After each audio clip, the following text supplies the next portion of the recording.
पावन मालिक का प्यारा नाम, समय का जगाया नाम। जय गुरुदेव।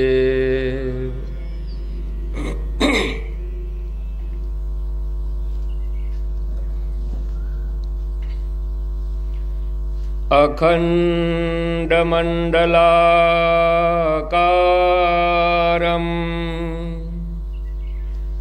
व्याप्तं येन चराचरं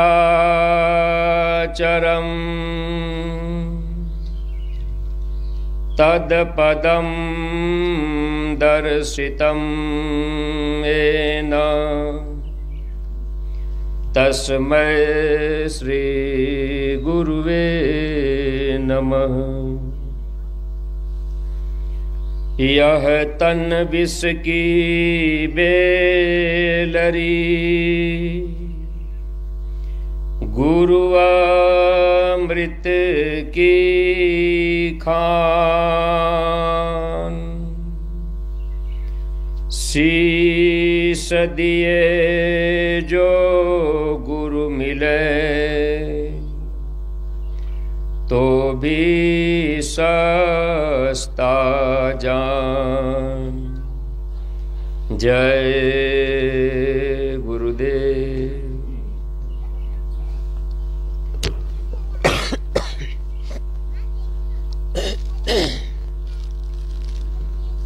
शब्द रूप में विराजमान परम पूज्य बाबा जय गुरुदेव महाराज जी के चरणों में कोटिशः नमन प्रणाम करते हुए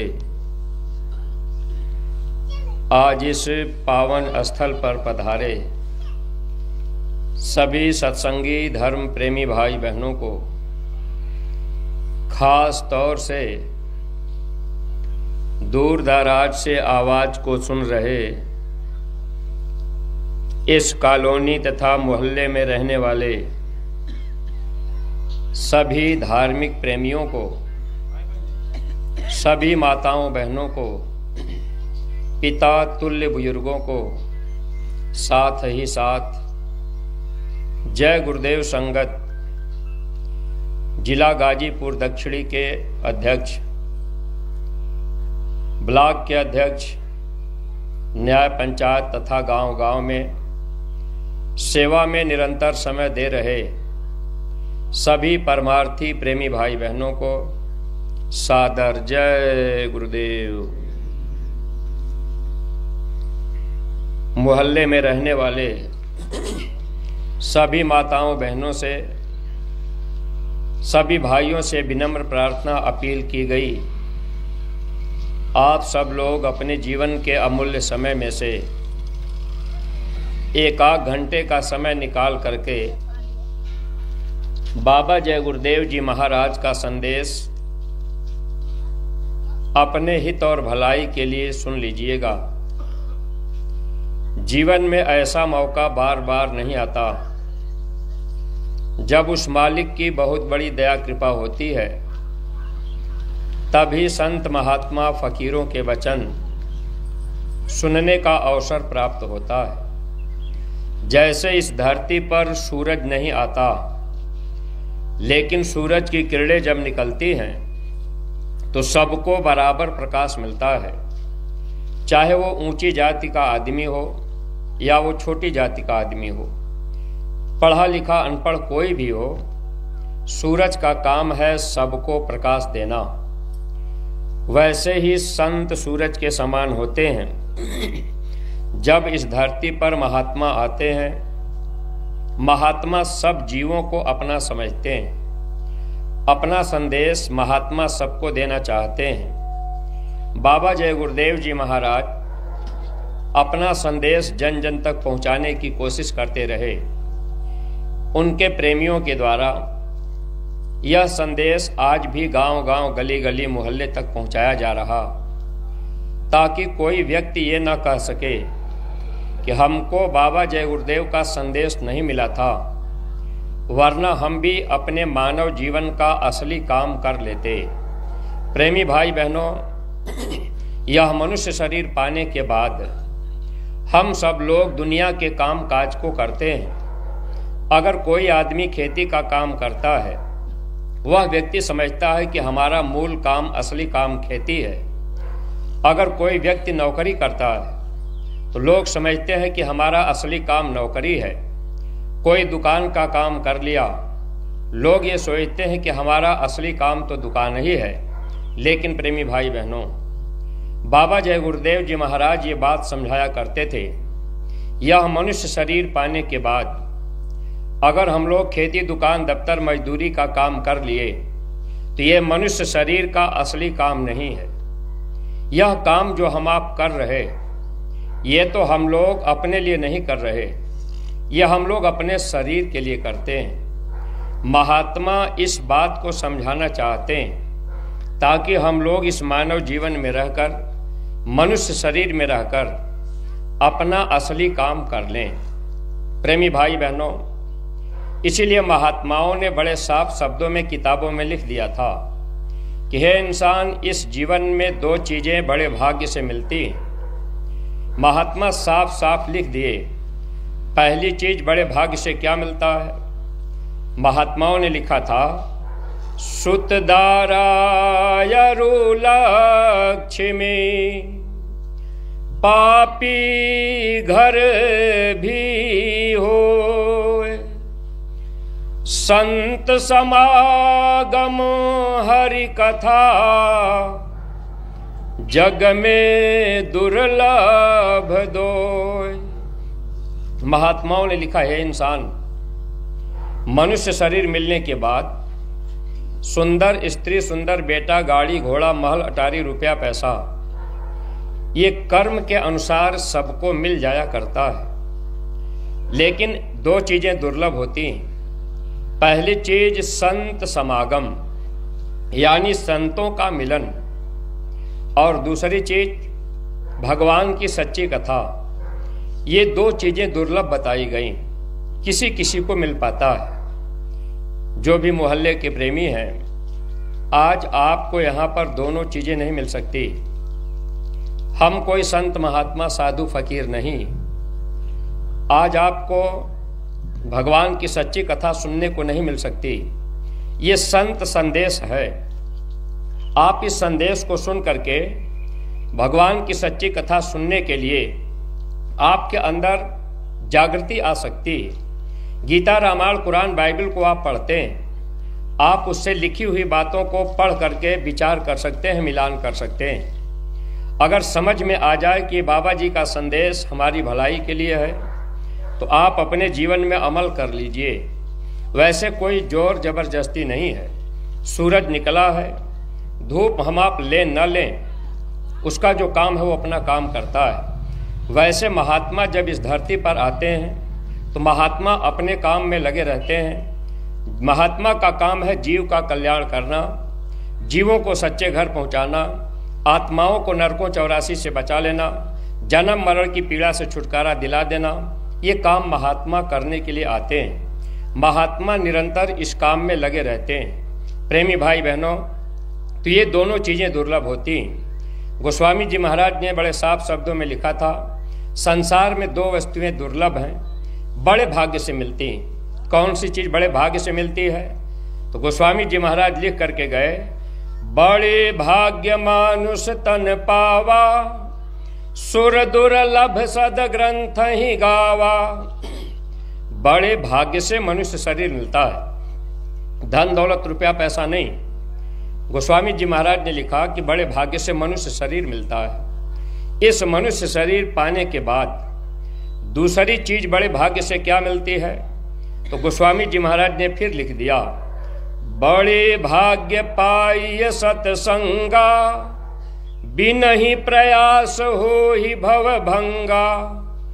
बड़े भाग्य से सत्संग मिलता है, बिना प्रयास के जीव का भवसागर से छुटकारा हो जाता है। प्रेमी भाई बहनों, लेकिन हम सब लोगों को जब यह मनुष्य शरीर मिल जाता है, हम लोगों को अपने विद्या का, बुद्धि का, धन का, मान सम्मान, पद प्रतिष्ठा, जाति बिरादरी का अहंकार हो जाता है। इसे घमंड, गरूर, गुमान, अहंकार में हम लोग समय पर महात्मा की बात को नहीं मानते। हम लोग ये सोचते हैं कि हम महात्मा की बात क्यों सुनने जाएं, जबकि महात्मा चाहते हैं कि सबको इस मानव जीवन का सच्चा सुख मिल जाए। प्रेमी भाई बहनों, बाबा जय गुरुदेव जी महाराज ये बात बताया करते थे, जिनको जिनको अब की बार यह मानव जन्म मिला हुआ है, अब ये जन्म दोबारा नहीं मिलेगा। अगर हम आप चाहें कि मनुष्य शरीर दोबारा मिल जाए, नहीं मिलेगा। कबीर साहब ने किताबों में लिख दिया था ताकि दुनिया के लोग किताबों को पढ़ करके समझ जाएंगे मानव जन्म कितने दिनों के बाद मिला। तो कबीर साहब ने लिखा, 184 भरम के पग पे अटको आए, अपकी पासा ना पड़ा तो फिर 84 जाए, फिर ये जीव 84 में जाएगा। यही बात जब गोस्वामी जी महाराज आए तब उन्होंने भी लिखा कि हे इंसान, 4 खान 84 लाख योनियों में भटकने के बाद एक बार मानव शरीर मिलता है। अब ये संदेश बाबा जय गुरुदेव जी महाराज गांव गांव, गली गली, मोहल्ले में क्यों देना चाह रहे? क्योंकि हम सब लोगों के अंदर कहीं न कहीं से भूल भ्रम हो गया, कहीं न कहीं से हम आप भ्रमित हो गए। अब हम लोग महात्मा की सच्ची बात समय पर मानना नहीं चाहते, जबकि महात्मा चाहते हैं कि सबको इससे लाभ मिल सके। प्रेमी भाई बहनों, महात्मा सबके होते हैं, सबको लाभ देने के लिए आया करते हैं, लेकिन हम लोग वक्त पर इनकी बातों को मानते नहीं, क्योंकि हम लोगों को किसी न किसी तरह की शंका हो जाती। शंका से हम जीवों का नुकसान होता है। स्वामी जी महाराज कहते थे, शंका अति दुखदाई। शंका से भाई भाई में झगड़ा होता है, शंका से बाप बेटे में बंटवारा होता है, शंका से पति पत्नी में भी झगड़ा होता। शंका किस बात की होती है? गुरु महाराज एक बात बताया करते थे कि यह जय गुरुदेव नाम किसी आदमी इंसान का नाम नहीं है, यह प्रभु का समय का जगाया हुआ नाम है। गुरु महाराज जय गुरुदेव नाम का प्रचार 10 जुलाई 1952 से लगातार काशी अर्दली बाजार से करना शुरू किए। स्वामी जी महाराज जब सत्संग की शुरुआत किए, एक आदमी को बैठा करके गुरु महाराज ने सत्संग की शुरुआत की। जय गुरुदेव नाम प्रभु का है, इस बात को स्वामी जी महाराज सबको बताना चाहते थे, लेकिन शंका बस बहुत से लोग बातों को नहीं मान पाए। कुछ लोगों के मन में शंका हो गई कि बाबा जी अपने को ही भगवान कहते हैं, लेकिन स्वामी जी महाराज बताते थे कि बच्चा, मेरा नाम जय गुरुदेव नहीं है। गुरु महाराज अपना नाम बताते थे, जो नाम गोस्वामी जी महाराज का था वही 5 अक्षर का नाम हमारे गुरु महाराज का। गुरु का नाम नहीं लिया जाता, ये भारतीय सभ्यता के अंतर्गत आता है। पतिव्रता माँ बहनें अपने पति का नाम लेके नहीं बुलाती, बेटा अपने बाप का नाम लेके नहीं बुलाता, स्कूल और कॉलेज में बच्चे अपने गुरु का नाम लेके नहीं बुलाते। पहले के समय में बच्चे अगर बताना होता था तो कहते थे कि ये गणित वाले गुरुजी हैं, ये विज्ञान वाले गुरुजी हैं, वो हिंदी वाले गुरुजी हैं। लेकिन अब के बच्चे सीधे कहने लगे फलाने सर जी, फलाने सर जी, यानी अब के बच्चे गुरु का नाम लेकर के बुलाने लगे। अब माताएं बहनें भी पति का नाम लेकर के बुलाने लगी। तो जब इस धरती पे धर्म का लोप होता है तो कोई न कोई शक्ति धर्म के रास्ते पर आने के लिए हम जीवों को इकट्ठा करके बात समझाने की कोशिश करती है। जैसे भगवान राम आए, कब आए? जब इस धरती पे धर्म का लोप हो चुका था, तब भगवान राम को आना पड़ा। यही बात तो रामायण में लिखी गई, जब जब हो ही धर्म की हानि, बाढ़हि असुर अधम अभिमानी। जब जब धर्म का लोप होता है, आसुरी शक्तियों का बोलबाला हो जाता है, लोगों का खान पान बिगड़ जाता है, लोग मांस मछली अंडा शराब खाने पीने में लग जाते हैं। तो ऐसे समय में धर्म की स्थापना के लिए कोई न कोई शक्ति इस धरती पर आती। बेस लगाएगा।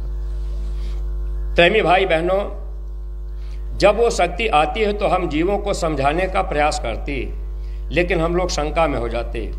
जैसे बाबा जय गुरुदेव जी महाराज जय गुरुदेव नाम का प्रचार करना शुरू किए तो लोगों को शंका हुई। जब भगवान राम आए तो भगवान राम भी रावण को समझाने का प्रयास किए, लेकिन रावण को शंका हो गई।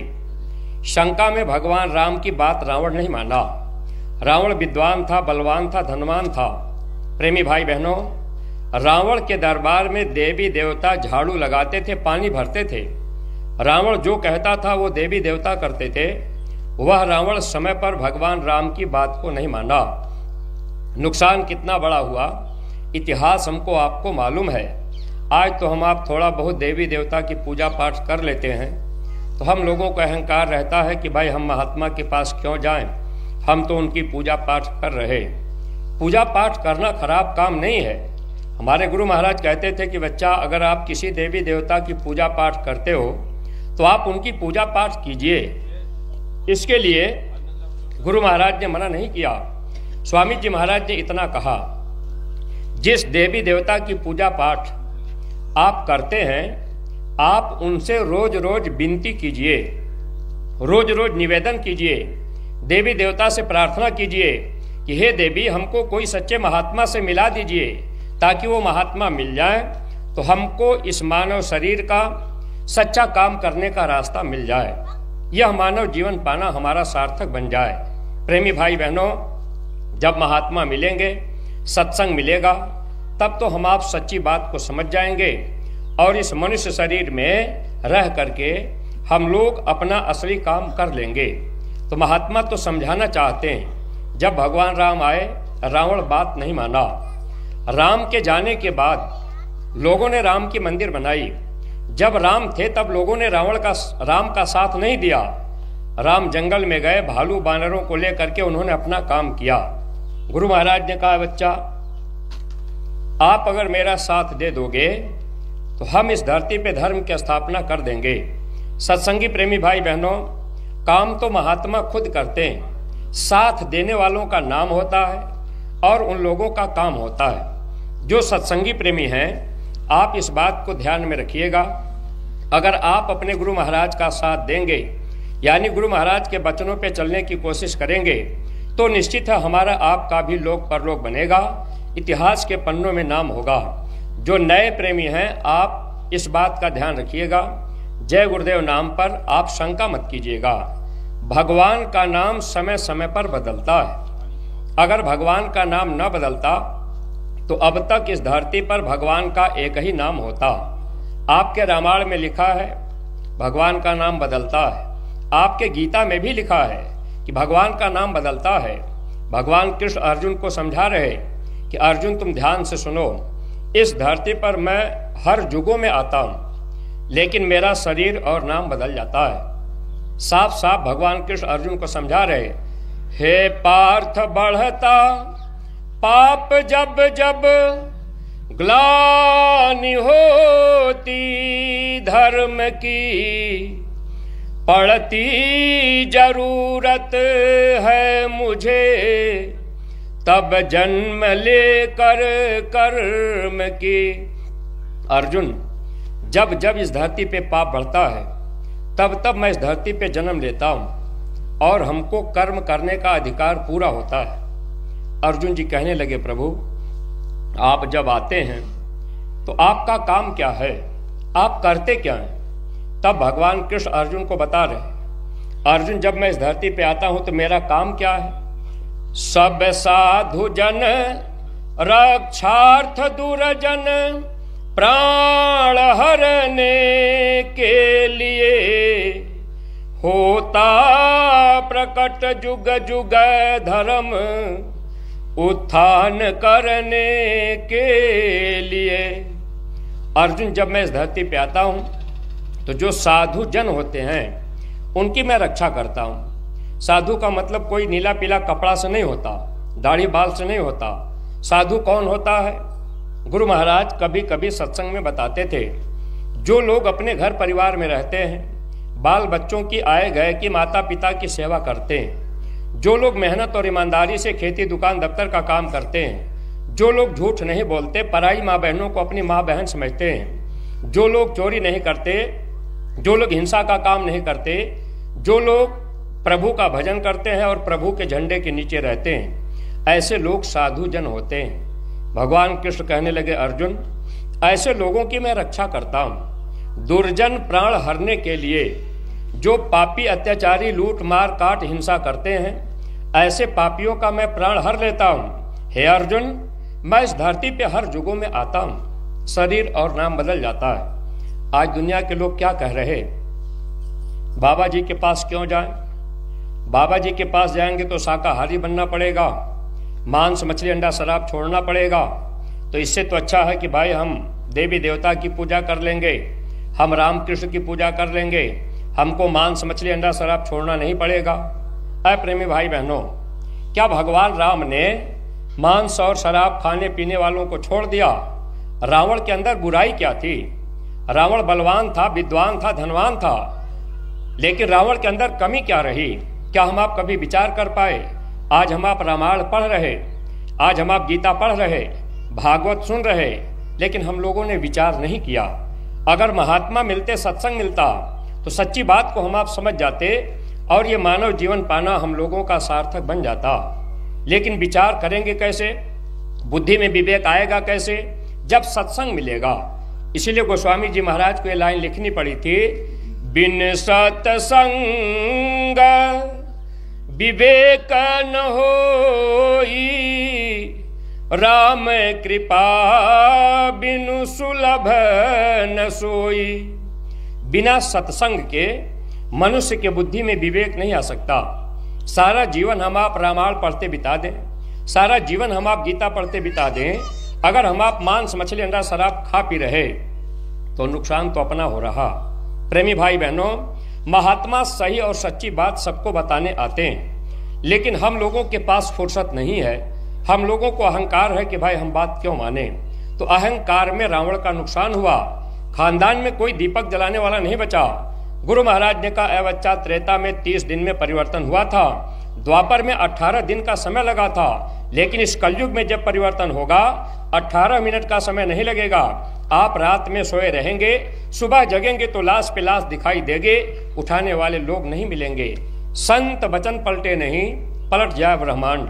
प्रेमी भाई बहनों, महात्मा चाहते हैं कि सबको लाभ मिल सके, लेकिन हम आप शंका में हो जाते हैं। भगवान कृष्ण कहने लगे, अर्जुन, जो पापी अत्याचारी लूट मार काट हिंसा करते हैं, ऐसे पापियों का मैं प्राण हर लेता हूँ। आज के समय में बहुत से लोग गांव बाजार में रहते हैं।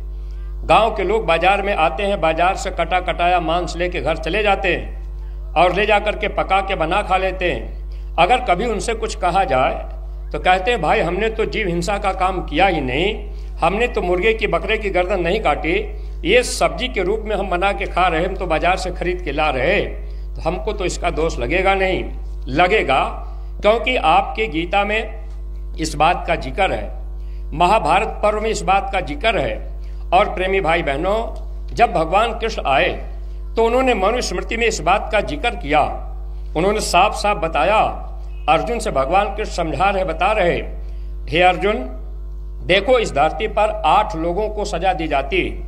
मांस बढ़ाने में पैसा देने वाला, मांस बढ़ाने वाला, बेचने वाला, खरीदने वाला, काटने वाला, पकाने वाला, परोसने वाला और खाने वाला। ये 8 लोग पापी होते हैं। 8 लोगों को अगले जन्म में काटा जाएगा। गुरु महाराज एक बार दिल्ली में सत्संग सुना रहे थे।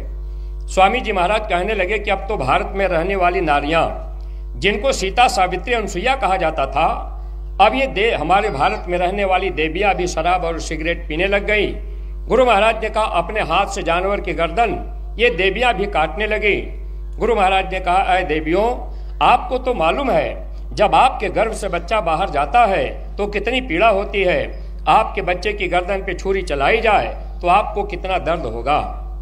प्रेमी भाई बहनों, स्वामी जी महाराज ने सत्संग सुनाते हुए कहा, ऐ देवियों, आपके घर में अगर कोई नातेदार, रिश्तेदार शराब पीने वाले, मांस खाने वाले आ जाएं, अगर आपके घर में मांस पकाया जाए तो कभी आप अपने हाथ से मसाला मत पीसना, वरना आपको भी कर्म दोष लगेगा।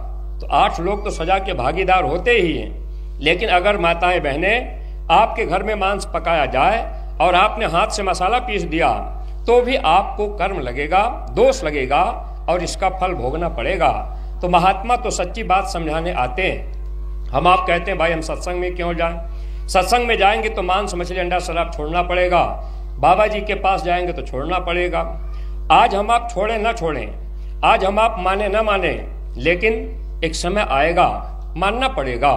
स्वामी जी महाराज ने कहा, मेरी ना मानो यमराज तो मनाएगा, तेरा ही कर्म तुझे मार कर भोगाएगा, पापों की अग्नि में जलना पड़ेगा, रे मन मुसाफिर निकलना पड़ेगा। बाबा जी की बात हम आप माने ना माने, लेकिन प्रेमी भाई बहनों, वो धर्मराज हमको आपको मनाएंगे कब? जब सांसों की पूंजी पूरी होगी। जैसे ही शरीर का समय पूरा हुआ, वह मालिक ऊपर से आवाज देगा कि अरे भाई फलाने सिंह, अब ये किराए का मकान आप खाली कर दो, समय पूरा हो गया। ये मनुष्य शरीर हम लोगों को किराए का मकान मिला है। इस किराए के मकान में रहता कौन है? इसमें आत्मा रहती। आत्मा शरीर के अंदर नहीं रहती। आत्मा का रूप हवा रूप नहीं होता। आत्मा रहती कहाँ है? आत्मा का रूप क्या है? इन सभी बातों की जानकारी के लिए जब हम लोग महात्मा के सत्संग में जाएंगे तो महात्मा सही बात बता देंगे। अगर आत्मा का रूप हवा रूप होता तो आदमी को मरते समय शीशे में या प्लास्टिक में बंद करके हवा को पकड़ लेते लोग। अगर आप हवा को पकड़ना चाहें तो गुब्बारे में प्लास्टिक में बंद करके आप उसको पकड़ सकते हैं। लेकिन आत्मा का रूप क्या है? आत्मा कहाँ की रहने वाली है? आत्मा के ऊपर 8 की गांठ कैसे लग गई? आत्मा के अंदर आँख थी, वो कैसे बंद हो गई? अब आत्मा कहाँ की रहने वाली है? वापस अपने देश कैसे जाएगी? जब ये शरीर नहीं मिला था तो आत्मा कहाँ रहती थी? जब ये शरीर छूट जाएगा तो आत्मा फिर कहाँ जाएगी? इन सभी बातों की जानकारी के लिए महात्मा के सत्संग में जब हम आप जाएंगे तो सच्ची बात महात्मा समझा देंगे। तो ये शरीर किराए का मकान है, सांसों की पूंजी किराया है। समय पूरा होगा, शरीर से आत्मा को निकाल दिया जाएगा। जब इस शरीर से आत्मा को निकाला जाता है तो उस समय ये कंठ चक्र जहाँ अष्टांगी महामाया का निवास होता है वो आवाज को बंद कर देती। देखिए प्रेमी भाई बहनों, ये पीछे जो रीढ़ की हड्डी जाती है, जहाँ रीढ़ की हड्डी खत्म होती है वहाँ गुदा चक्र है। गुदा चक्र पे गणेश का निवास स्थान होता है, 4 पंखुड़ी का कमल है। गणेश का काम है मल विसर्जन करने का। उसके ऊपर में इंद्रिय चक्र है, 6 पंखुड़ी का कमल है, ब्रह्मा का निवास है, उनका काम है पैदा करने का। उसके ऊपर में नाभि चक्र है, यहाँ भगवान विष्णु का निवास है, इनका काम है पालन करने का। उसके ऊपर में हृदय चक्र है, यहाँ पर भगवान शंकर और पार्वती का निवास है, इनका काम है जब शरीर का समय पूरा हो जाता है तो धड़कन को बंद कर देते हैं। इसी बात को हम आप मंदिरों में गा बजा रहे, कर्पूर गौरम करुणावतारम संसार सारम भुजगेंद्रहारम सदा वसंतम हृदयारविंदे भवम भवामी सहितम नमामि। हृदय रूपी कमल पर भगवान शंकर और पार्वती निवास करते हैं। कभी भी अगर हम आप भगवान शंकर पार्वती को पाना चाहें तो चाहे जितना समय हम आप गंगा जमुना तीर्थ व्रत कहीं भी घूम के खोज ले नहीं पा सकते। अगर उनको पाना है तो इसी मनुष्य मंदिर में वो मिलेंगे। प्रेमी भाई बहनों, उसके ऊपर में एक कंठ चक्र है, यहाँ अष्टांगी महामाया निवास करती। समय पूरा होता है, आवाज को बंद कर देती। अब आदमी का समय पूरा हो गया, आवाज बंद हो गई। गांव घर में लोग कहेंगे अरे आज फलाने की बोली बंद हो गई। लोग देखने जाते हैं, अगर उनसे कुछ बात पूछते हैं बेचारे लोग बता नहीं पाते, आंख से आंसू गिरता है। माताएं बहनें कहती हैं कि अब तो माया छछा रही, अब ये चले जाएंगे। स्वामी जी महाराज ने कहा माया नहीं छछाती, मार पड़ती है। अंदर अंदर जमदूत इतनी मार मारते हैं, इस शरीर से आत्मा को जबरदस्ती खींचते हैं, मार पीट करके खींच करके आत्मा को निकाल देंगे। उस समय अपार पीड़ा होती। लेकिन प्रेमी भाई बहनों, एक बात, अगर महात्मा मिल जाए तो जीवन सार्थक बन जाए। मरना तो सबको है, लेकिन मरने में अंतर है। यहाँ से जाना सबको है, लेकिन जाने में अंतर है। अंतर क्या है? इस बात को महात्मा किताबों में लिखे कि पढ़े लिखे विद्वान लोग इस बात को समझेंगे। संतों ने कितना साफ लिखा, हम आप मंदिरों में कबीर वाणी बजा रहे, विचार नहीं कर पाए। कबीर साहब इसीलिए लिखे कि दुनिया के लोग समझेंगे, अनपढ़ लोगों को भी समझाएंगे। जाना सबको है। महात्मा लिख दिए लेकिन अंतर है, आया है सो जाएगा राजा रंक फकीर, कोई विमान पर चढ़ चला, कोई बधे जात जंजीर रे भैया, बधे जात जंजीर। जो भी लोग आए सबको जाना है, चाहे राजा हो, रंक हो, फकीर हो, कोई भी हो, सबको जाना। लेकिन महात्माओं ने कहा जाने में अंतर है। कोई विमान पर बैठ के जाता है, कोई जंजीर में बंध के जाता है। कॉलोनी में रहने वाली माताएं बहनें, भाई लोग, आप भी विचार कीजिएगा। आपके नज़दीक में अगर कोई आपको महात्मा मिले तो आप उनसे पूछिएगा कि कोई विमान पर बैठ के जाता है, कोई जंजीर में बंध के जाता है, तो वो कैसे जाते हैं और वो विमान क्या है। तो महात्मा अगर सच्चे मिलेंगे तब तो बता देंगे, अगर महात्मा सच्चे नहीं मिले तो नहीं बता सकते। इसीलिए महात्माओं ने कहा, अंधा गुरु और बहिरा चेला होए नरक में ठेली ठेला। अगर गुरु अंधा है तो आपको रास्ता नहीं बता सकते, तो चेला भी नरक में जाएगा और गुरु भी नरक में जाता है। इसलिए महात्माओं ने कहा कि गुरु करे सो शब्द स्नेही, शब्द बिना दूसर नहीं सही है। इंसान अगर गुरु करना तो शब्द भेदी गुरु की खोज करना, अगर वो मिल जाएंगे। शब्द कमावे सो गुरु पूरा, उन चरणन की बंजा धूरा। शब्द भेदी गुरु की खोज करना, सच्चे गुरु मिल जाएंगे तो बता देंगे। जो सच्चे सद्गुरु होते हैं जब इस धरती पर आते हैं तो महात्मा नाम की जहाज लगाते हैं, नाम की विमान लगाते हैं। जैसे इस धरती पर कभी राम नाम की जहाज लगी थी, इसी धरती पर कभी कृष्ण नाम की जहाज लगी थी। इसी धरती पर जब ये कलयुग लगा तो साहिब नाम की जहाज लगी। कबीर साहब ने किताबों में लिखा, साहिब से सब होत है, बंदे ते कछुनाय, राई ते पर्वत करे, पर्वत राई माय। तो ये नाम की जहाज महात्मा लगाते हैं। इसी धरती पर जब रैदास जी थे तो उन्होंने नाम की जहाज लगाई थी। मीरा को नाम मिला था, मीरा ने उस नाम का जाप किया, तब मीरा की ये सूरत आत्मा उस नाम रूपी जहाज पर बैठ करके जीते जी भवसागर पार गई। तब मीरा ने किताबों में लिखा कि मुझे नाम मिला, मुझे नाम की जहाज मिली। कहाँ मिली? तो मीरा ने लिख दिया था, पायो जी मैंने नाम रतन धन पायो। किताब में नहीं, बाजार में नहीं, कहाँ मिला नाम?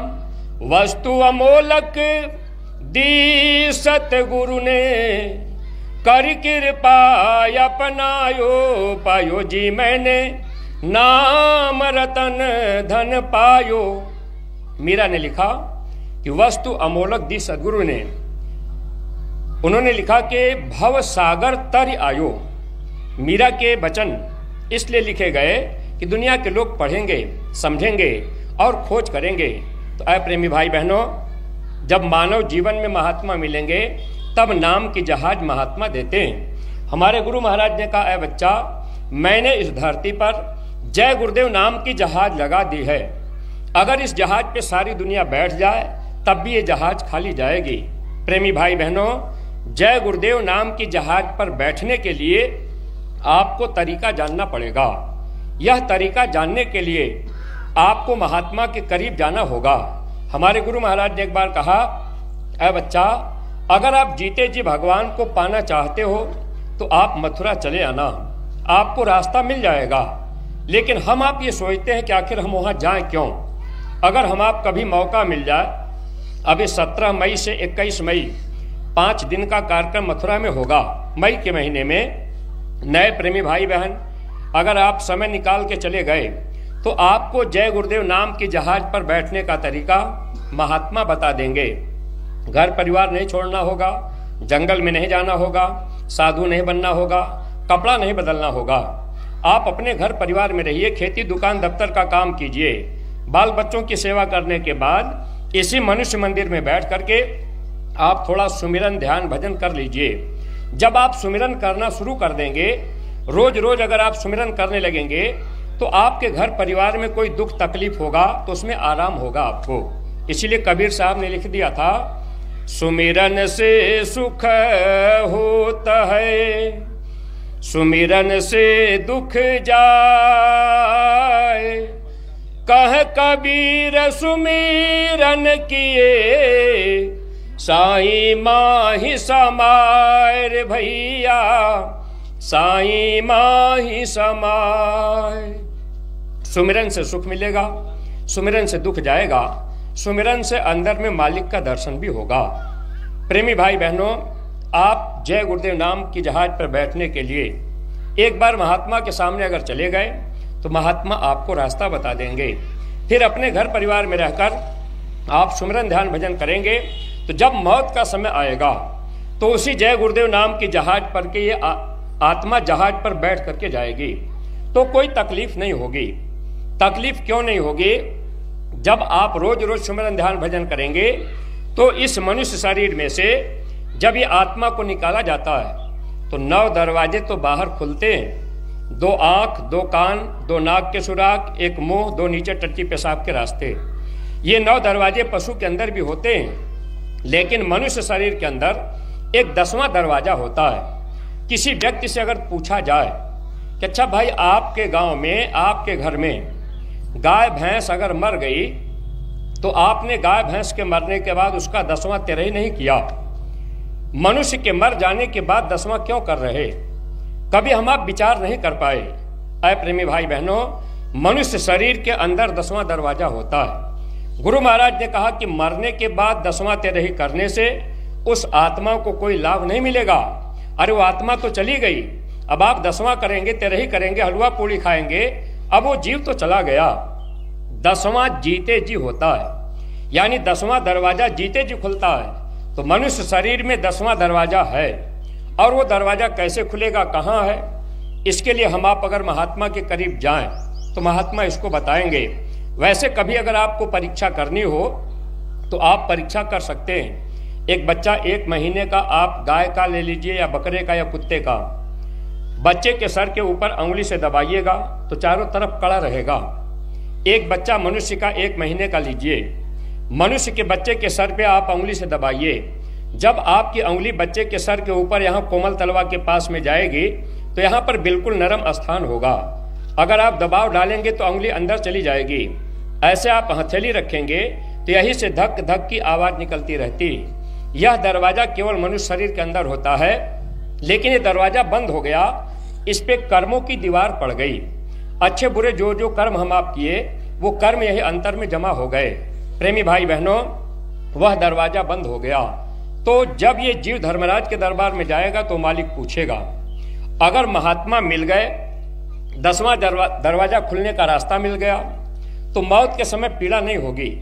ये निश्चित है। जैसे मकान आपने बनाया है, मकान में आपने दरवाजा लगाया है, मकान में आपने खिड़की लगाया है, अगर दरवाजे से आपको बाहर निकाला जाए आपको तकलीफ नहीं होगी।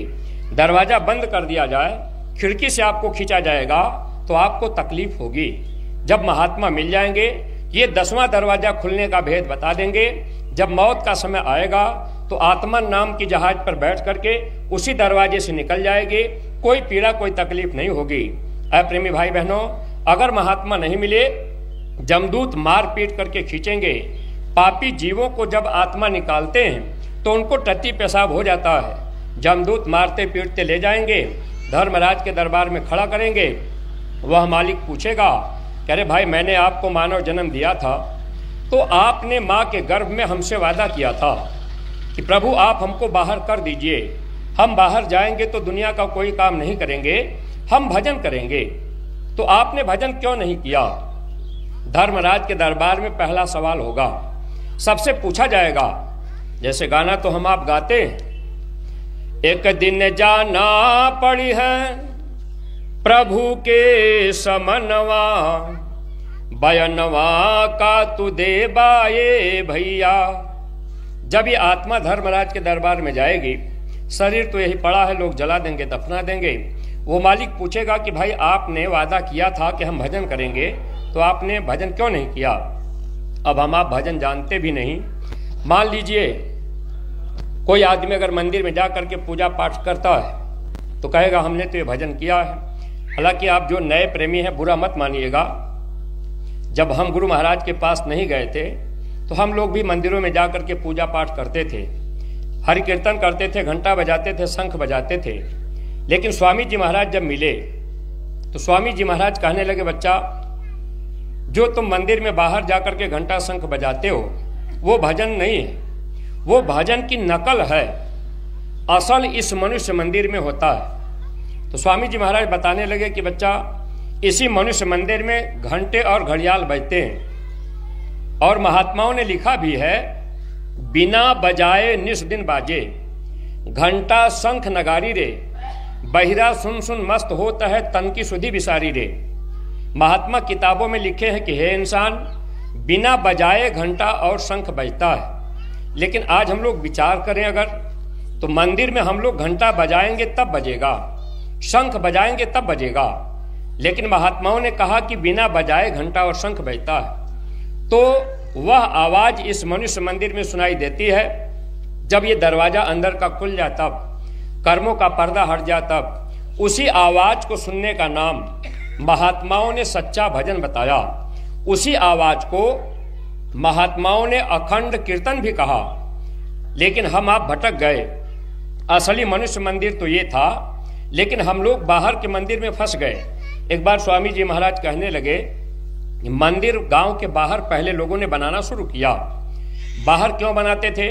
कि उस मंदिर में एकांत में बैठ करके हम भजन करेंगे। तो भजन तो करना था इस मनुष्य मंदिर में, लेकिन एकांत में रहने के नाते कि वहाँ शांति रहेगी, शोरगुल नहीं रहेगा, इसलिए गांव के बाहर लोग मंदिर बना करके उसमें बैठ करके भजन करते थे। प्रेमी भाई बहनों, लेकिन धीरे धीरे हम आप सच्ची बात को भूल गए, सच्ची बात छोड़ दिए, महात्मा नहीं मिले, सत्संग नहीं मिला, तो अब हम आप वही काम जाकर के मंदिर में करने लगे, जबकि असली मनुष्य मंदिर यही है। और इसी मनुष्य मंदिर में परमात्मा की आवाज आ रही है, बिना बजाए घंटा और शंख बज रहा है। उस आवाज को महात्माओं ने अखंड कीर्तन कहा।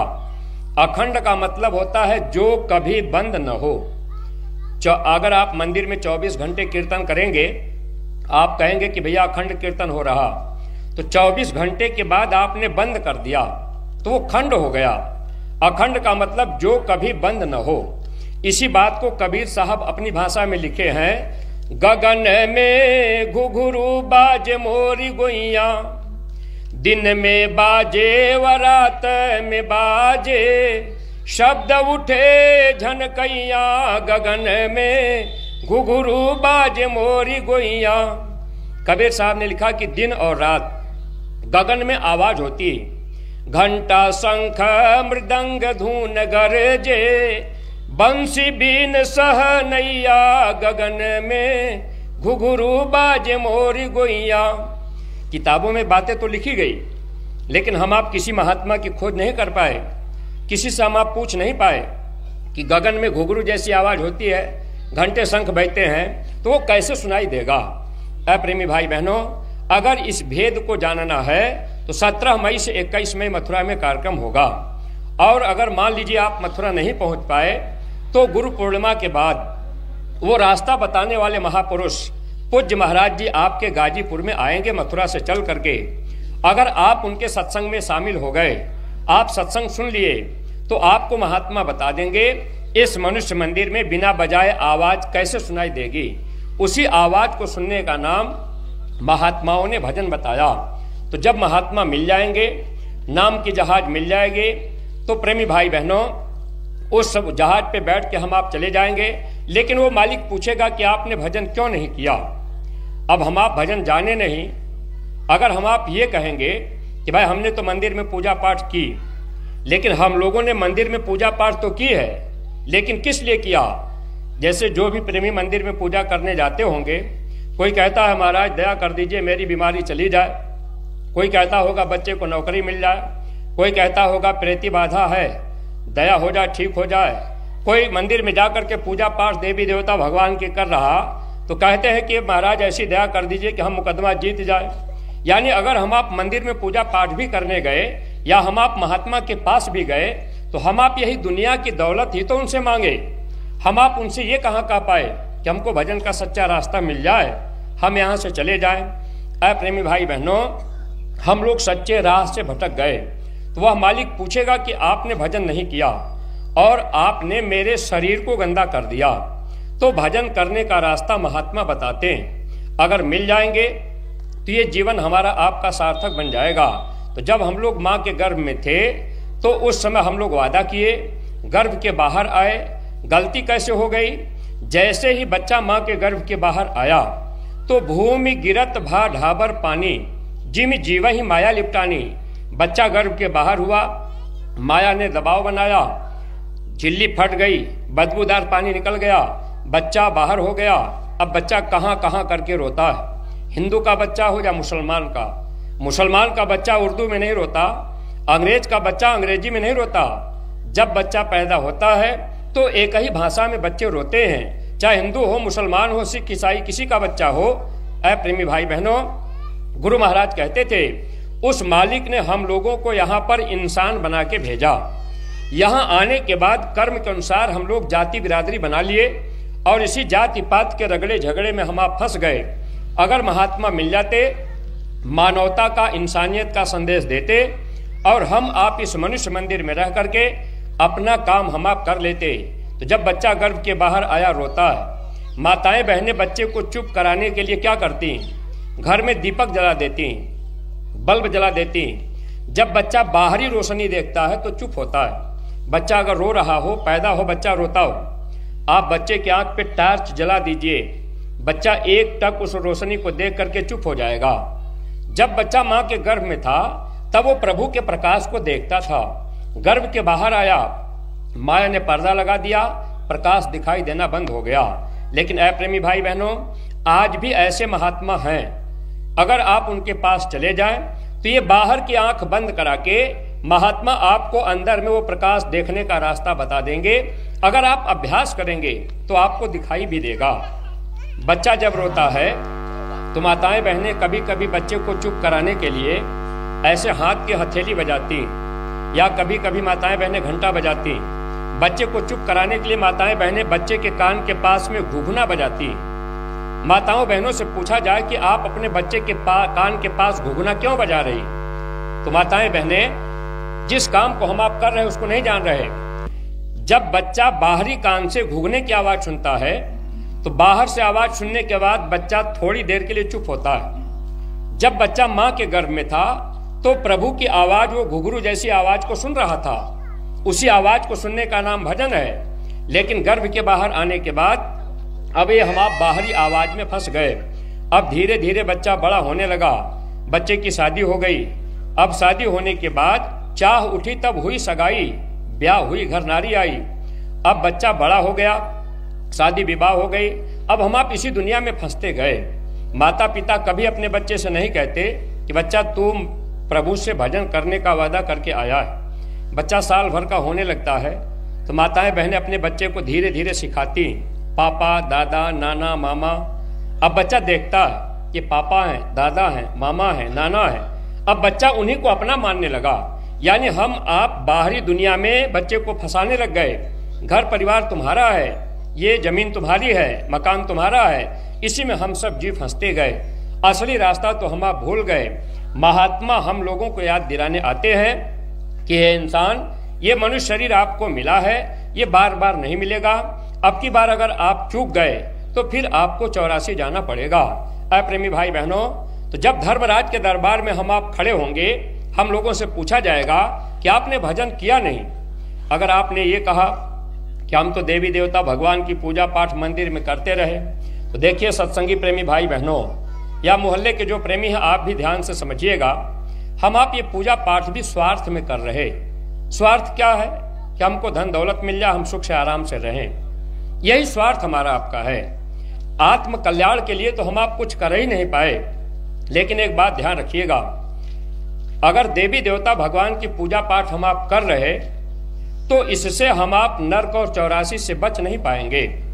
क्योंकि ये बात हम आप जानते हैं, जब समय पूरा होगा तो ये शरीर हमको आपको छोड़ना है और जमदूत पकड़ के ले जाएंगे। तो वहाँ भजन की बात पूछेंगे तो भजन तो किए नहीं। फिर वो मालिक कहेगा कि अच्छा ये बताओ, मैंने आपको ये मानव जन्म दिया था तो आपने शराब क्यों पी लिया? माँ बहन को बुरी निगाह से आपने क्यों देखा? आपने जीव की हिंसा क्यों किया? आपने झूठ क्यों बोला? आपने उनको धोखा क्यों दिया?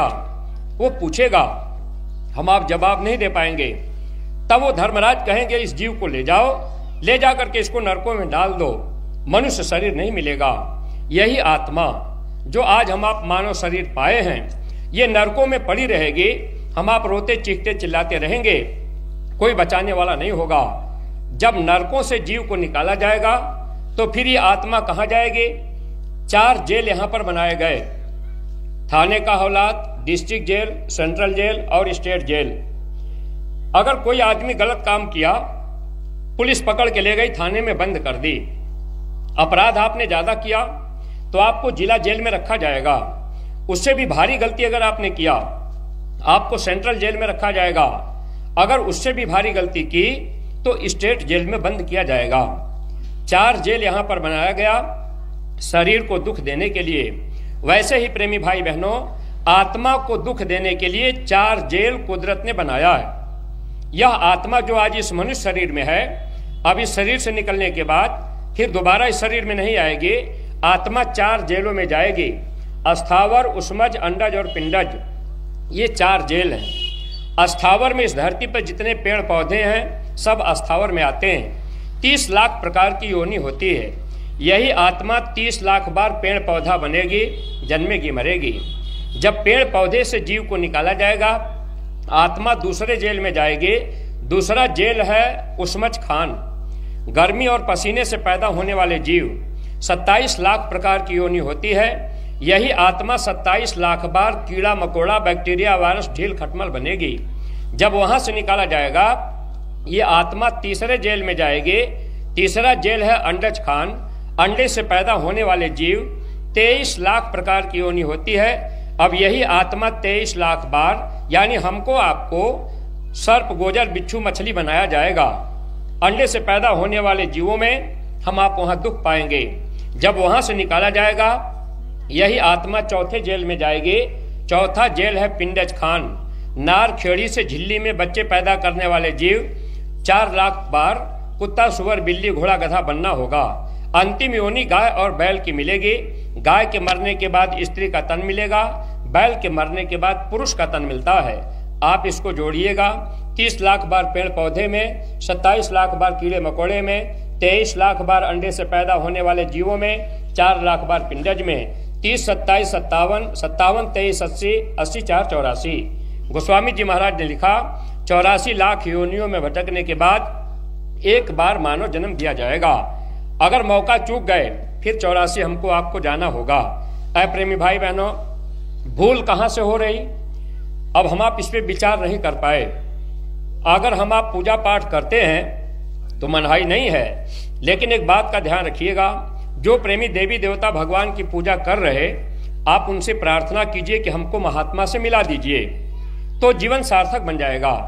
आपने राजा पीपा का नाम सुना होगा। वो गुजरात के रहने वाले थे।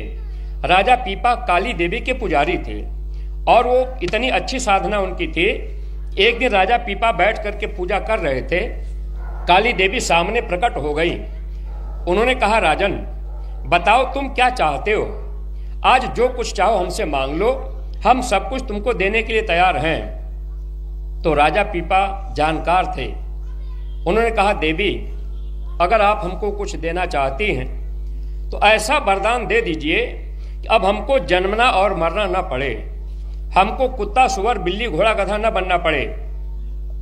देवी ने कहा, राजन धन दौलत, रुपया, पैसा, बेटी बेटा मांग लो, हम दे देंगे, लेकिन जन्म मरण की पीड़ा से हम तुझे नहीं बचा सकते। राजा पीपा कहने लगे, देवी ऐसा क्यों? काली देवी ने कहा, राजन तूने अपने जीवन में जो जो कर्म किया है, यह कर्म का फल तुझे भोगना होगा। तेरे कर्मों की माफी मैं नहीं कर सकती। चाहे तूने मेरी कितनी भी पूजा पाठ किया है, ये कर्म फल तुझे भोगना होगा। हम तो केवल कर्मों का फल देते हैं। ऐ प्रेमी भाई बहनों, हम आप कभी विचार नहीं कर पाए। हम लोग पूजा पाठ कर रहे लेकिन नहीं समझ पाए कि इससे हमारा फायदा क्या है, हमारा नुकसान क्या है। हम लोग सोच भी नहीं पाए क्योंकि हम लोग सत्संग में नहीं जा पाए।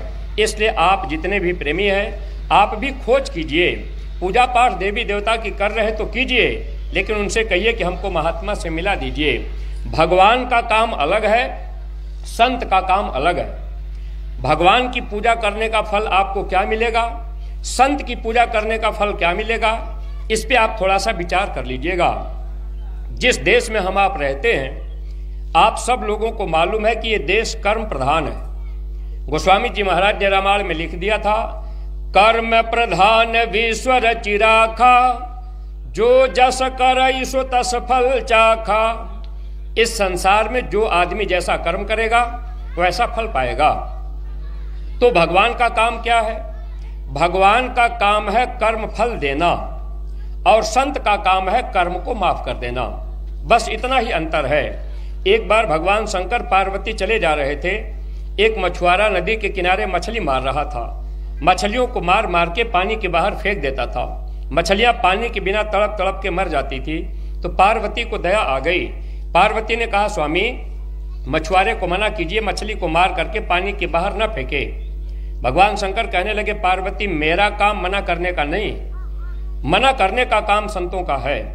बहुत से लोग जब शाकाहारी का प्रचार होता है तो गांव घर में लोग कहते हैं कि अरे जय गुरुदेव, कौन भगवान आ गए, ये मांस मछली अंडा शराब छुड़ा रहे, मना कर रहे, शाकाहारी रहने के लिए कह रहे। तो भगवान शंकर ने पार्वती से कहा कि पार्वती मेरा काम मना करने का नहीं है, मना करने का काम संतों का है। संत जानते हैं कि ये जीव कर्म कर रहा तो इसकी सजा इसको भोगनी है। अगर शराब पी करके आप मंदिर में पूजा करने जाएंगे, भगवान आपको मना नहीं करेंगे। अगर आप किसी जीव को मार काट करके हत्या करके आप मंदिर में पूजा कर रहे, तब भी भगवान आपको मना नहीं करेंगे। संत मना करते हैं। भगवान शंकर पार्वती चले गए। काफी समय के बाद दोनों लोग लौट रहे थे। पार्वती का ध्यान नदी के किनारे फिर गया। पार्वती ने क्या देखा, नदी के किनारे बालू में एक ऊंट गिरा हुआ है, हाथ पैर पटक रहा है, छटपटा रहा था। तो पार्वती ने भगवान शंकर से कहा, स्वामी ऊंट के ऊपर दया करके उसको उठा दीजिए, बेचारा छटपटा रहा है, बालू जल रहा है, पानी के बिना तड़प रहा है, दया कर दीजिए। तो भगवान शंकर बोले, पार्वती मेरा काम दया करने का नहीं है, दया करने का काम संतों का होता है। संत दयालु होते हैं, संत दया करते हैं। अगर बाबा जय गुरुदेव जी महाराज जीवों पे दया न करते तो हम लोगों को ये जैकेट पहना करके शाकाहारी का प्रचार न करवाते। और हम लोग शाकाहारी का प्रचार जब करने जाते हैं तो किसी से नहीं कहते कि आप हमको रुपया पैसा दीजिए। अपने सत्संगी बेचारे लोगों के घर पानी पीना भी नहीं चाहते, क्योंकि इनको सत्संग मिल गया, जानकारी हो गई कि हम अपना काम बना लें। ऐ प्रेमी भाई बहनों, भगवान शंकर बोले, पार्वती तुम चलो, ये ऊंट अपना कर्म भोग रहा है। पार्वती ने कहा, स्वामी अब आपको बताना पड़ेगा। अगले बार आपने मछुआरे को मना नहीं किया, इस बार आपने ऊंट के ऊपर दया नहीं किया, तो आप मना भी नहीं करते, आप दया भी नहीं करते, तो आपका काम क्या है? तो आपके रामायण में लिखा है, भगवान का देवी देवता का काम क्या है? रामायण में लिखा है, काल रूप तिन कर्म भ्राता, शुभ अरु अशुभ कर्म फल दाता। भगवान राम ने अयोध्या वासियों को बताया, कहा हे अयोध्या वासियों, देखो मैं काल के रूप में सबका भाई हूं, मैं किसी का दोस्त नहीं, मैं किसी का दुश्मन नहीं। आप अच्छा कर्म करो या बुरा कर्म करो, हम आपको दोनों कर्मों का फल देंगे। तो भगवान का काम है कर्म फल देना, चाहे आप जो भी कर्म कीजिए, भगवान मना नहीं करेंगे। पार्वती ने कहा, स्वामी ये ऊंट बालू में गिर करके तड़प रहा, कैसा कर्म है इसका? तब भगवान शंकर बताए कि देखो ये ऊंट जो है अगले जन्म का मछुआरा है। अगले जन्म में जब ये मनुष्य शरीर पाया था तो मछलियों को मार मार करके पानी के बाहर फेंकता था। मछलियां पानी के बिना तड़प तड़प के मर जाती थी। जैसे इसने अपने जीवन में मछलियों को पानी के बिना तड़पा के मारा, वैसे अब ये ऊंट बन करके बालू में पानी के बिना तड़प तड़प के मर रहा है, अपने कर्मों का फल भोग रहा है, तुम चलो। पार्वती ने कहा, स्वामी ये बात मैंने आपकी मान ली, लेकिन बताइए ऊंट के शरीर में घाव हो गया है, बड़े बड़े कीड़े पड़ गए, ऊंट बेचारा छटपटा रहा, कीड़े काट रहे, तो ये कौन सा कर्म है? तब भगवान शंकर कहने लगे, पार्वती जब ये मछुआरा था तो मछलियों को पकड़ करके जिंदा उनको काटता था, काट काट करके इसने मछलियों के मांस को खाया है। जितनी मछलियों को इसने काट करके अपने जीवन में खाया, वही मछलियां अब कीड़ा बन करके ऊंट के शरीर से मांस को काट काट करके खा रही है, और ये ऊंट छटपटा रहा है। पार्वती अपने किए हुए कर्मों का फल भोग रहा, तुम चलो। ऐसे सत्संगी प्रेमी भाई बहनों, जो गांव मोहल्ले के प्रेमी हैं, आप भी इस बात का ध्यान रखिएगा। भगवान देवी देवता कर्मों को माफ नहीं करेंगे। माफ कौन करेगा? संत कर्म को माफ करते हैं। आपकी किताबों में लिखा भी गया था, कामिल मुर्शिद के चरणों में सिजदा करो, माफी तेरे गुनाहों की हो जाएगी। महात्मा गुनाह को माफ करते हैं। इसीलिए बाबा जय गुरुदेव जी महाराज ने मथुरा में एक ऐसी मंदिर बनवाई है जो विश्व का 8वां अजूबा है। ताजमहल भी उसके आगे फीका पड़ता है। विदेशी पर्यटक आते हैं तो लिखते हैं कि ऐसी मंदिर विदेश में नहीं है। उस मंदिर में कोई भी जाए, हिंदू मुसलमान सिख ईसाई, कोई भेदभाव नहीं। वो मानव धर्म का मंदिर है। बस इंसान उस मंदिर में जाए। और उस मंदिर की विशेषता क्या है? उस मंदिर में जाकर आप अपनी बुराई को चढ़ा दीजिए। हे मंदिर के देवता, आप मेरी शराब को छुड़ा दीजिए, मांस खाना छुड़ा दीजिए। मेरे अंदर ये बुराई आ गई, मेरी बुराई को आप ले लीजिए, हमको इस बुराई से बचा लीजिए। ऐ प्रेमी भाई बहनों, अगर 2 आंसू गिरा करके उस मंदिर में आपने अपनी बुराई चढ़ा दी तो आपके गुनाहों की माफी हो जाएगी। अब तक जो गुनाह हुए हैं वे गुनाह माफ कर दिए जाएंगे और आगे गलती गुनाह न करें। सत्संग के द्वारा आपको जानकारी हो जाएगी, फिर धीरे धीरे सुधार हो जाएगा। पहले हम लोग भी खाते पीते रहे, लेकिन गुरु महाराज मिल गए, सत्संग मिल गया, मथुरा आना जाना हुआ, मंदिर में गुनाहें माफ हो गई। और गुनाहों की माफी के बाद एक मनोकामना भी उस मंदिर में सबकी पूरी होती है।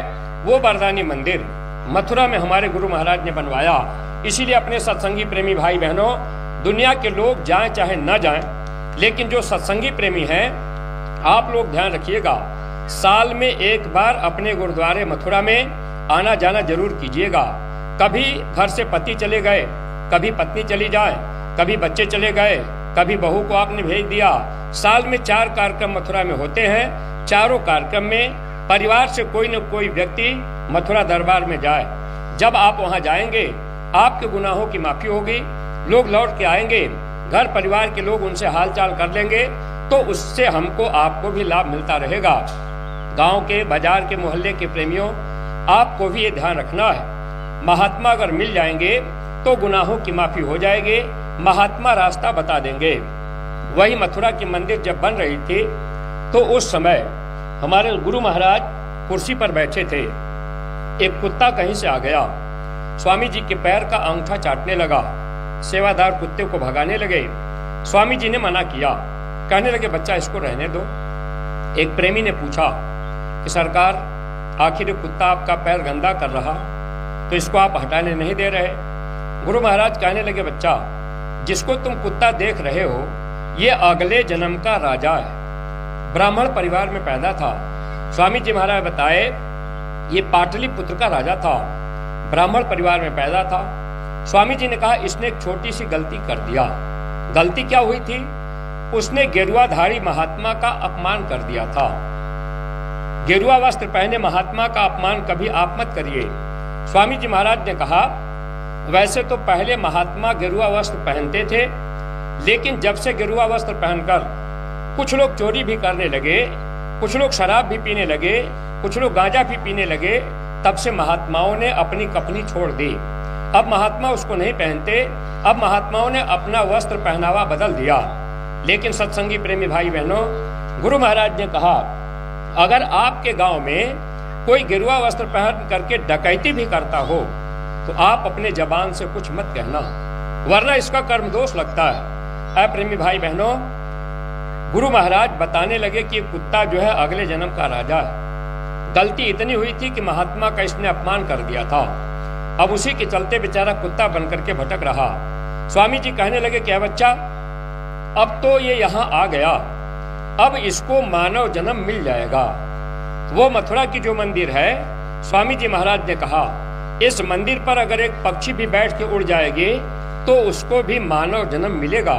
वो वरदानी मंदिर है। प्रेमी भाई बहनों, एक वक्त आएगा देश विदेश के लोग अपने गुनाहों की माफी के लिए उस मंदिर में पहुंचेंगे, तो आपको भी मानव जन्म का मौका मिला है। हम लोग कर्म प्रधान देश में रहते हैं, महात्मा मिल जाएंगे, गुनाहों की माफी हो जाएगी और आत्मा का धन कमाने का रास्ता महात्मा बता देंगे।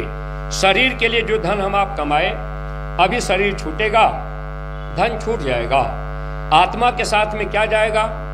जब आप महात्मा के पास जाएंगे तो महात्मा आपको बताएंगे, और अगर वो धन आपने कमा लिया तो महात्मा आपको नरकों 84 से बचा लेंगे। इसलिए अपने जो सत्संगी प्रेमी हैं, एक बात का ध्यान रखिएगा, आपको रास्ता मिल गया है तो आप सुमिरन ध्यान भजन करते रहिएगा। और जब जब मथुरा से कोई आदेश मिले, कोई सेवा आपको लगाई जाए, तो आप ये ध्यान रखा करिए कि आप समय पर सेवा जरूर कीजिएगा। इससे क्या होगा? आपका प्रेम गुरु से बना रहेगा। जैसे पति पत्नी का प्रेम है, अगर पति अपने पत्नी से कहे एक लोटा पानी हमको दे दो, अगर पत्नी कहे कि अभी आते हैं तो देते हैं, अगर पत्नी ने पति की बात को काट दिया तो पति पत्नी का प्रेम कमजोर हो जाएगा, मन मोटा हो जाएगा। इसी तरह से जब मानव जीवन में गुरु मिलते हैं, जो आदेश महात्मा दें, अगर उनके आदेश का पालन आप करेंगे तो ये भक्ति है। और भक्ति से क्या है? जीव 84 से बचता है। इसीलिए कबीर साहब ने लिखा है, कबीर गुरु की भक्ति बिन राजा गधा होय, कबीर गुरु की भक्ति बिन नारी कुकर होय। अगर स्त्री गुरु की भक्ति नहीं की तो उसको कुतिया का जन्म मिलता है। अगर राजा बनकर के, सेठ साहूकार बनकर के गुरु की भक्ति नहीं कर पाए तो ऐसे जीवों को गधे का जन्म दिया जाता है। इसलिए महात्माओं ने कहा, भक्ति करो तो गुरु की करना। जब गुरु जीवन में मिल जाए तो हम आप उनकी भक्ति कर लें, उनके आदेश का पालन कर लें। इससे क्या होगा? गुरु से प्रेम बना रहेगा। मथुरा आना जाना होता रहे, जब कोई आदेश मिल जाए सेवा का, आप सेवा करते रहें। गांव गोद लेकर के शाकाहारी का प्रचार करना है, ये जैकेट पहन करके गुरु महाराज ने क्यों आदेश किया? बस इसीलिए कि हम लोग उनके आदेश को माने। और स्वामी जी महाराज जानते थे कि आगे का समय खराब है। इस खराब समय से बचाने के लिए गुरु महाराज ने जैकेट हमको आपको पहनाई। एक गांव गोद लेना, गांव में जाना, गांव में लोगों को समझाना। लोग माने ना माने, लेकिन प्रेमी भाई बहनों, अगर ये काम हम आप करेंगे तो हम लोगों को दया दुआ बरकत मिलती रहेगी। आने वाले वक्त में हमारा आपका बचाव होगा। आगे का वक्त नाजुक है। ऐसे नाजुक वक्त से बचने के लिए आपको महात्मा के वचन को मानना होगा। सत्संगी प्रेमी भाई बहनों, वैसे तो समय का इशारा महात्माओं ने किया है। आगे समय कैसा आ रहा? सूखा पड़ेगा, पानी पीने को नहीं मिलेगा, नदी नहरें हैंडपंप ट्यूबवेल सूखेंगे, बीमारियों की आंधी चलेगी, ऐसी गर्मी पड़ेगी, देवियों के गर्भ गर्मी से गिर जाएंगे। ये समय कब आएगा? तो कबीर साहब लिख करके गए, वाल्मीकि नारद मुनि कह गए, एक दिन कल युग आएगा, ब्राह्मण होकर भेद न जाने मिथ्या जन्म गवाएगा। बेटा मातु पिता नहीं मनी है, तिरिया से नेह लगाएगा। वो तिरिया स्वामी के न मानी, आन पुरुष मन भाएगा। सती गति बिरला कोई होई, सब दुखिया होई जाएगा। कह कबीर सुनो भाई साधो, हरि का नाम नहीं आएगा। कबीर साहब ने लिख दिया था, जब बेटा माता पिता की बात न माने, अपनी स्त्री को सब कुछ माने, कोई औरत पतिव्रता हो, ऐसे समय में लोग भगवान का नाम लेना भूल जाएंगे। जब लोग भगवान का नाम लेना भूल जाएंगे तो क्या होगा? तो शाह इनायत साहब ने लिख दिया था, जो तू हरि नमवा दियो है भुलाए, बोइबो असड़वा तकटबो कुअरवा, बोइबो कतिकवा अघाए। आगे चल के सूखा पड़ी है, तब तू का बोइबो भाई। यानी समय जो आगे आ रहा है वो समय बहुत ही खराब है। एक बार पूज्य महाराज जी कहने लगे, अभी तो एक छोटा सा कोरोना वायरस आया था, आगे बड़े बड़े वायरस जब चलेंगे लोगों की बुद्धि काम नहीं करेगी। लेकिन सत्संगी प्रेमी भाई बहनों, ऐसे समय से बचने के लिए हमको आपको जो आदेश मिला है, आप इस बात का ध्यान रखिएगा कि आप प्रचार गांव-गांव में करते रहिएगा, ये जैकेट पहन करके जाते रहिएगा, लोगों से आप जय गुरुदेव बोलते रहेंगे। तो ये जय गुरुदेव नाम भगवान का है। जब आप बार बार किसी आदमी से जय गुरुदेव कहेंगे तो अगला आदमी भी जय गुरुदेव कहने लगेगा। इससे फायदा क्या होगा? लोग भगवान का नाम लेना शुरू कर देंगे तो लोगों को लाभ मिलना शुरू हो जाएगा। जैसे भगवान राम थे, तब लोगों ने राम की बात नहीं मानी, जय राम लोगों ने नहीं कहा। उनके जाने के बाद लोग राम की पूजा करने लगे, जय राम कहने लगे।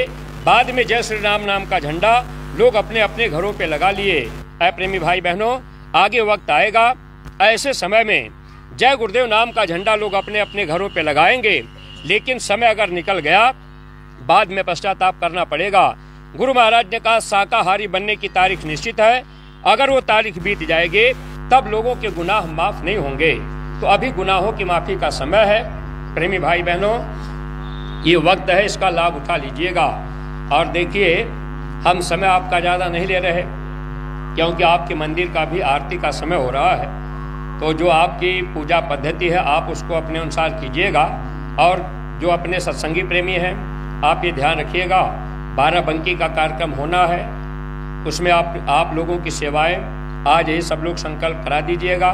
और प्रेमी भाई बहनों, जो नए लोग हैं, आप लोगों ने अपना समय सत्संग में दिया है तो हम आप लोगों के आभारी हैं। अगर कोई बात हमारी आपको अटपटी लग गई हो तो अपना छोटा भाई समझ करके क्षमा कीजिएगा। एक बात का ध्यान रखिएगा कि यह मनुष्य शरीर भगवान का बनाया मंदिर है, इसको गंदा मत कीजिएगा। इसमें कोई आप ऐसा नशा मत करिए जिससे बुद्धि पागल हो जाए, माँ बहन बहू बेटी की पहचान खत्म हो जाए, ऐसा नशा आपको नहीं करना है। और किसी बेजुबान जानवर की गर्दन काट करके आप इस मनुष्य शरीर के अंदर मत डालिएगा। अगर इस मंदिर को आप कब्रिस्तान बनाएंगे, श्मशान घाट बनाएंगे, तो कब्रिस्तान पर श्मशान घाट पे भूत प्रेत रहते हैं। स्वामी जी महाराज ने कहा कि लोग घर घर में मांस मछली खाने पीने लग गए, कोई घर बाकी नहीं है जिसमें भूत प्रेत न रहते हो। कमाई का आधा से ज़्यादा पैसा बीमारियों में जा रहा है, आगे बीमारियों की आंधी चलेगी। इसलिए थोड़ा सा खान पान का ध्यान अगर हम आप रखेंगे तो निश्चित है महात्मा हमको आपको दया देंगे। और पूज्य महाराज जी ने एक बात कही है कि आगे समय जब आएगा लोगों को अनाज पानी जब नहीं मिलेगा, इस धरती पर ऐसा पेड़ है उसकी इतनी बड़ी बड़ी हरी हरी पत्ती होती है, अगर वो पत्ती लोगों को खिला दी जाएगी तो 8-10 दिन तक भूख और प्यास नहीं लगेगी। एक समय आएगा उस महापुरुष के लिए हम आप दौड़ेंगे कि हमको उनका दर्शन मिल जाए। तो आपके गाजीपुर जनपद में आने वाले हैं गुरु पूर्णिमा के बाद। नए प्रेमी भाई बहन, मई में अगर मौका मिल जाए तो आप पधारिएगा, नहीं तो जब महाराज जी का आगमन आपके गाजीपुर में हो तो महाराज जी लगभग एक महीना आपके गाजीपुर जनपद में रहेंगे। ब्लॉक में कार्यक्रम करेंगे, न्याय पंचायत स्तर पे कार्यक्रम करेंगे। इसमें सत्संगी प्रेमी भाई बहनों आप लोग अपने तन मन धन का योगदान दीजिएगा ताकि हम सत्संगी प्रेमी भाई बहनों को ये विशेष रूप से लाभ मिल सके। ये समय आप लोगों ने अपना दिया है तो हम आपके आभारी हैं। हम अपनी वाणी को यहीं पर विराम देने जा रहे। हम लोगों के बीच में अपने गाजीपुर जनपद दक्षिणी के अध्यक्ष जी मौजूद हैं। अगर कोई और बातें संदेश के रूप में हो, जो विशेष बातें अपने सत्संगी प्रेमियों को बता देंगे। बाकी जो नए प्रेमी हैं आप सब लोगों से यही प्रार्थना है कि आप भी अपने मानव जीवन को सार्थक बनाने के लिए देवी देवता भगवान से रोज रोज प्रार्थना कीजिए कि हमको कोई सच्चे महात्मा से मिला दीजिए। वो मिल जाएंगे, रास्ता मिल जाएगा, जीवन सार्थक बन जाएगा। वरना ये शरीर और दुनिया छूटेगी जब ये मौका निकल जाएगा। महात्मा अगर नहीं मिलेंगे तो आज मनुष्य शरीर है, अच्छा कपड़ा हम आप पहन रहे, शरीर पे सेंट साबुन क्रीम लगा रहे, अच्छा भोजन कर रहे, घर मकान में रह रहे, लेकिन कितने दिन तक रहेंगे? ज़्यादा से ज़्यादा 100 साल तक, 60 साल 80 साल 90 साल में 100 साल में चले जाएंगे। जब ये आत्मा 84 में जाएगी, कुत्ता सुअर बिल्ली घोड़ा गधा हम लोग बन जाएंगे। पहनने के लिए कपड़ा वहाँ नहीं होगा, वहाँ नंगे रहना होगा, नंगे चलना होगा, नंगे खाना होगा। न कोई अपना रिश्तेदार होगा, न कोई किसी की पत्नी होगी, न कोई किसी का पति होगा। जब जीव 84 में रहेगा तो वहाँ खूटे में हम आप बंधे रहेंगे, गले में रस्सी पड़ी रहेगी, जहाँ टट्टी पेशाब करेंगे वही उठना बैठना होगा। कौन हमारी आपकी मदद करेगा? तो मानव जन्म मिला है, अगर हम आप महात्मा को अपना साथी बना लिए तो महात्मा आत्मा के साथी होते हैं। महात्मा नर्क और 84 से बचा लेंगे। ये जीवन हमारा आपका सार्थक बन जाएगा। इन्हीं शब्दों के साथ हम अपनी वाणी को विराम दे रहे हैं। सब लोग प्रेम से मालिक का नाम अपने स्थान से बोलेंगे। जय गुरुदेव, जय गुरुदेव।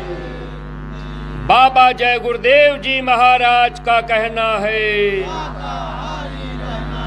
बाबा जय गुरुदेव जी महाराज की अर्जी है। जय गुरुदेव।